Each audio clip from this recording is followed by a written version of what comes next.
तो दोस्तों वो बैंड ग्लास इधर पे इंस्टॉलेशन हो गया, जो आपको दिखाया था बैंड ग्लास कटिंग इधर पे लग गया, जो आप देख सकते हो। इसका हाइट है 8 इंच का, पूरा एकदम सटीक मेजरमेंट आया। इसके ऊपर 18 इंच का ग्लास बैठ जाएगा। और इधर पे हमारा जो छोटा छोटा प्लाई का टुकड़ा इधर पे लगाया, वो बाद में हटा देंगे। अभी इसको रेस्ट करने के लिए दिया।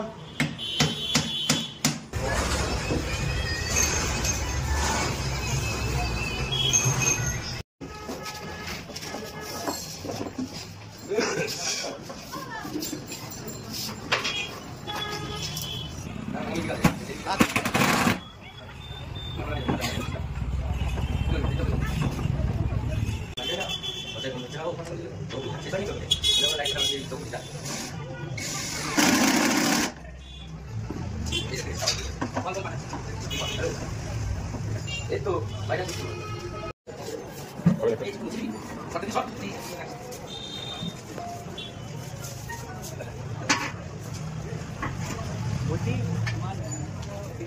Dapat nanti dong.